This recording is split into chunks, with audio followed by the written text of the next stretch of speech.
finds it quite interesting, obviously, just to see as to how far the species are influenced by the last few years of drought, for instance. And also, I'm going to try and get into the middle of the dam. There's a few people in there already, but since I have said before they will try it, I will get in there at some stage a bit later on just to show you the depth as well. The main people you're going to meet this afternoon, Yuri will give us a bit of a talk on the dam and what the content they might get out. Pippa's in the car back there, we just drove past the vehicle, and basically it's mostly family fun. Graham Wallington, who you all know, he's the father of WildEarth. Emily's standing over there checking everything out. Some other people joining us, Zoe and Becky, Yuri's two children, and also Josh and Keegan, his mates. So yeah, this is what's going on. There's the net being dragged. There's Herman getting his feet a bit dirty, and I'm going to just stop on this side here, see what comes out. I'm going to start taking a few photographs as well. Herman is going to help Marco just to change the sound around. We're going to get the vehicle down. So it's a bit of alternative Saturday afternoon fun for us. So just go with us. Might be a few shakes and wobbles along the way, but ultimately we get to have fun. We're going to learn a few things in the process. And while these guys are fixing the sound for us, I'm going to quickly take a few photographs, and yeah, let's just have fun. That's essentially why we're here. We're all just grown-up kids in the end. Let's go play in the water and see what's in there.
But stickers holding up, stick them to the bottom part.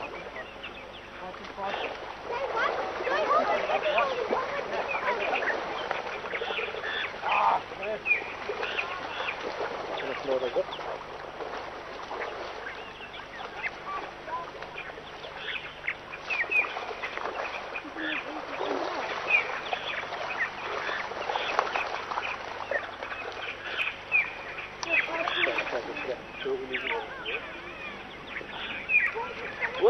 Just to keep in mind, Yuri will tell you more about what's in there.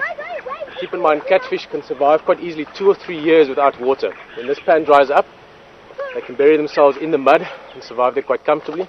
They could survive on land probably for a week if they had some shade. So there's no danger to them. It's just interesting to see what's in here.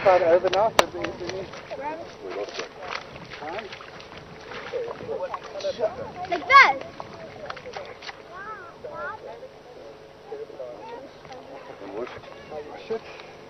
This, Daddy. Wow, that's a big one. Right. Just let these ones go.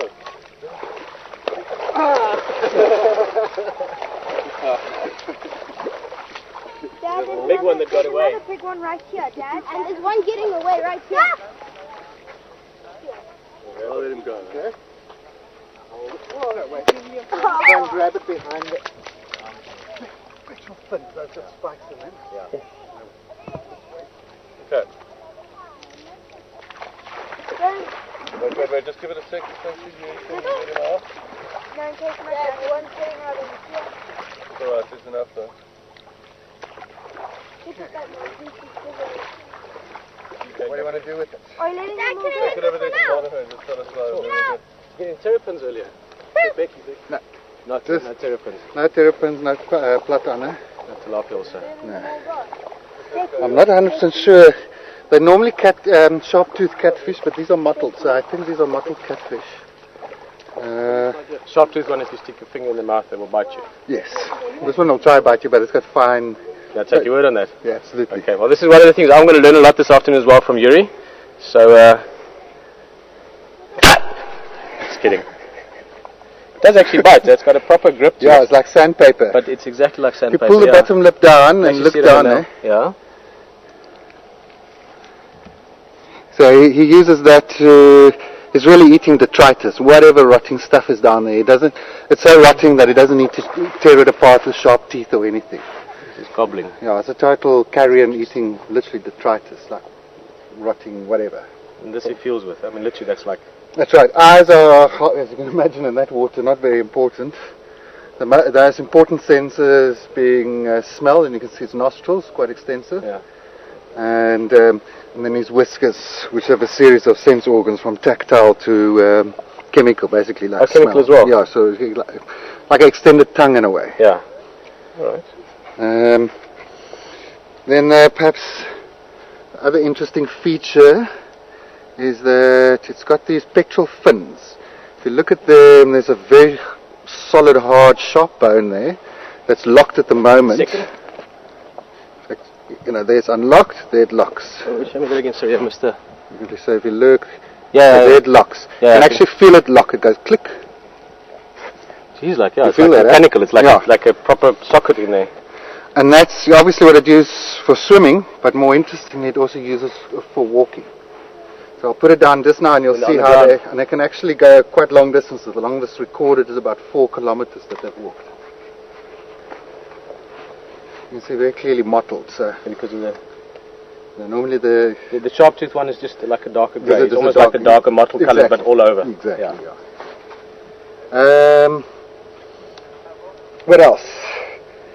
In a dam like this, it's usually the only fish you'll find. A very important food source for all kinds of things, storks and fish eagle especially. So now I'll just put it down and you'll see how it will start walking. Or not. Yeah, it's like the terrapins, you often do the thing. Look at how terrapins can flick themselves over, you put them in their shell and they just lie there. Yeah, okay, let's put him a bit closer to the water.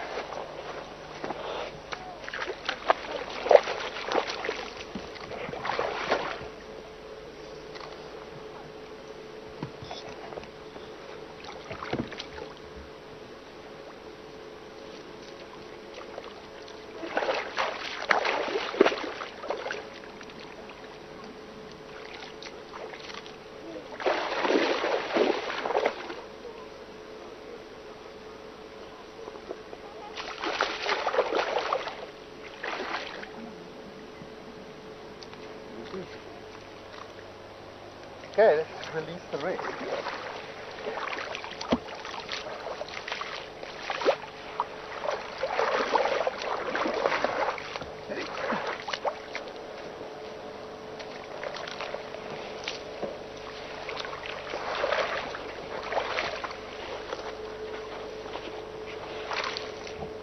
Looks like pretty much all mottled, though. Yeah, in fact I haven't seen a shop.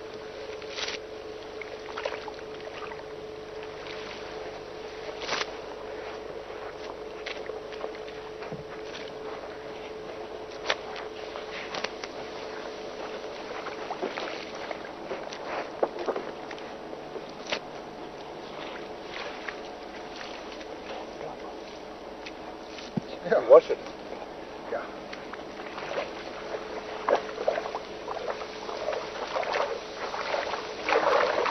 You went into the deepest part, huh?